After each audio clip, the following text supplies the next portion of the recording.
Hello again, I'm Scherzo, musician, YouTuber and Trepidarian, and this is the 5th episode of The Turnaround.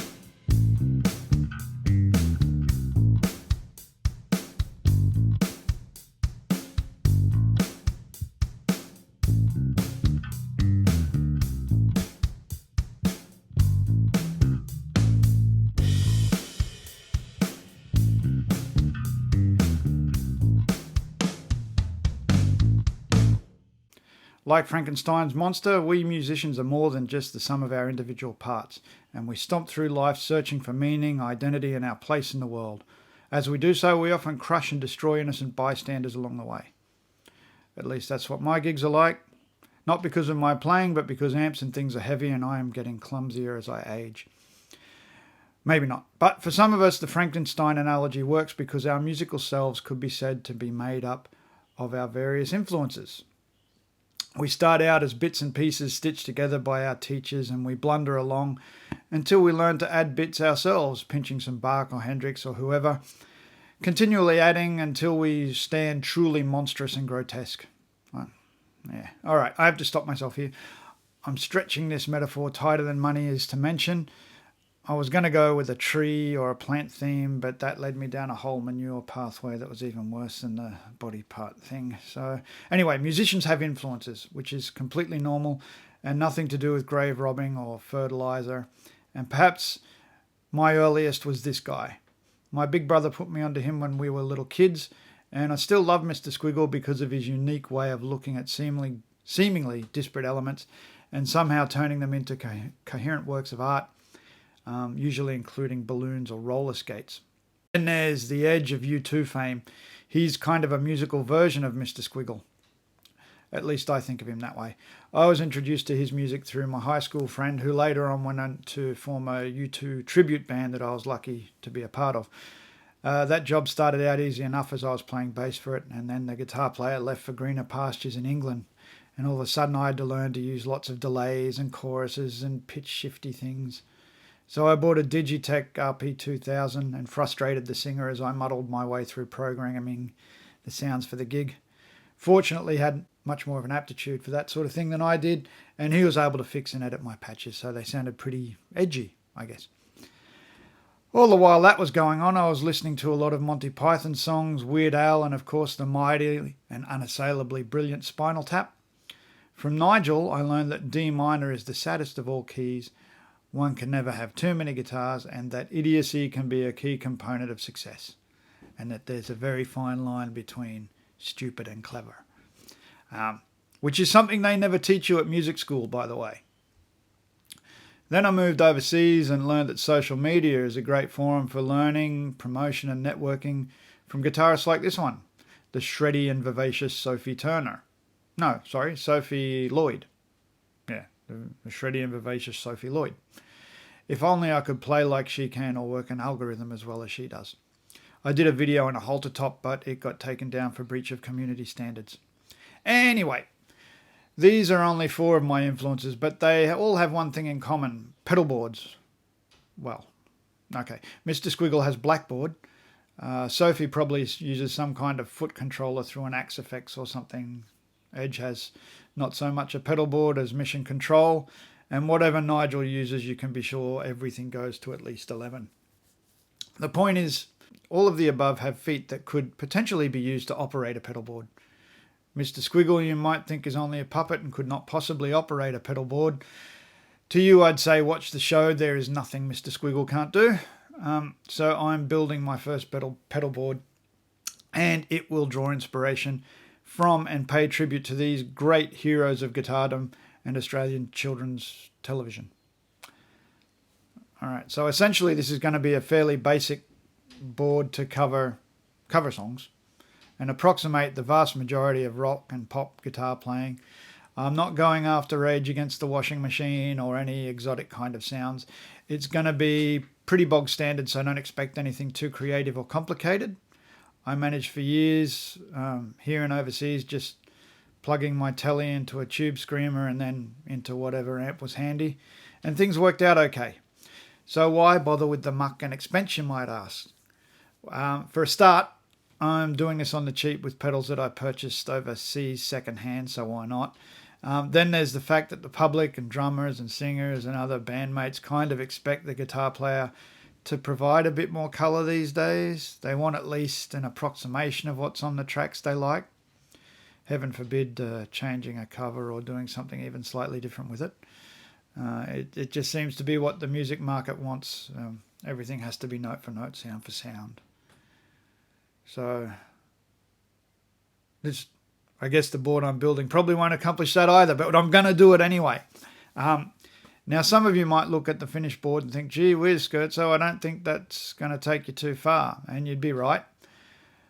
Honestly, it's about as far as I care to go. I'm sure Axe-Fx and Kemper and those kinds of things will give me a lot more options, but I can barely drive my iPhone, let alone a sophisticated amp modeler or guitar processing gadgetry. Anyway, that's my rationale. Call me crazy, stupid, or boring. It's all the same, I guess. So here we go. Right, the audio for this part was pretty shocking, so I'm just dubbing my commentary over the top of it. This thing here is going to serve as the board as itself. The foundation on which I shall construct a mighty edifice, the rock upon which I shall build mine sonic church, if you will. I got it from Bunnings, and it's one of those grill things that you put down in the bathroom to stand on when you get out of the shower. I got this idea from the two guys who do that pedal show on YouTube. As for the rest of their advice, I do intend to follow it someday when I have the funds for a proper isolated power supply and all of that kind of thing. Anyway, this is me measuring the board and to see if everything's going to fit and to pad out the video a bit, because I find these how-to videos really informative when other people do them, but to make them, it's really tricky and tedious. I decided at this point I'll use half the board to make it easy to pack and carry, and so I don't go crazy adding every single pedal in the world to it. Keeping it small is a great way to avoid making it big, which is sage advice right there. It will also stop me buying more shiny things that I don't really need. This here is all the stuff I'm going to make out of it, and this is the old case where I kept my wire and tuner and leads for years. Seems kind of sad to leave it empty. Measuring time. Measure once, cut twice, all that sort of stuff. Okay, so these are the pedals I'm going to put on the board. Perhaps I should have done an unboxing video for these, but I'm not the best at that kind of thing. And hey, here's a box and a product inside that I bought. Then I cut it open with my unboxing machete, and that's about it. I don't get too excited about unboxing things, mostly because the things I want are too expensive, and therefore I can't afford them, like a nice house. I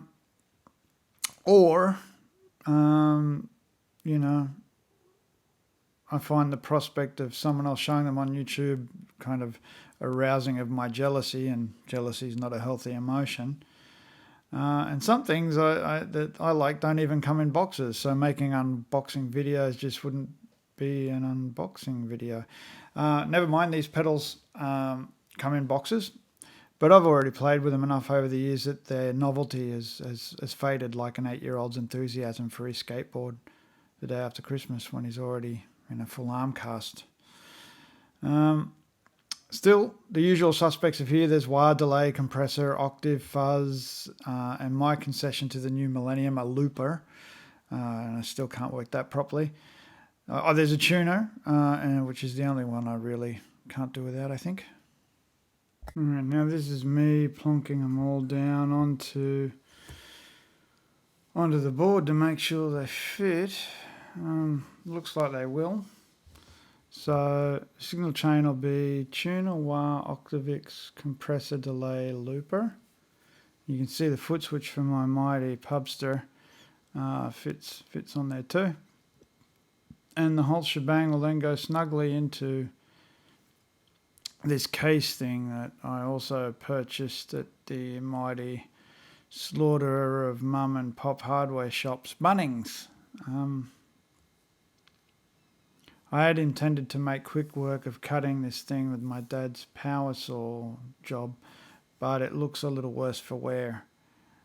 So I might not risk it all my fingers. I did count them at the start, and I did have 10. I still had 10 at the end of the video. My toes were another matter, but it's best not to dwell on the negative. Anyway, look at me go with that handsaw. technique the likes of which has never been seen in Newcastle. It was fiddlier than it looked in my defence, and I've never been good at this kind of thing. Still, it's over now, except for the nightmares. It's like watching a 2-year-old eat spaghetti, isn't it, really? So now I'm sanding it to prevent splinters when I take this thing in and out of its case. And then I'm going to go over here.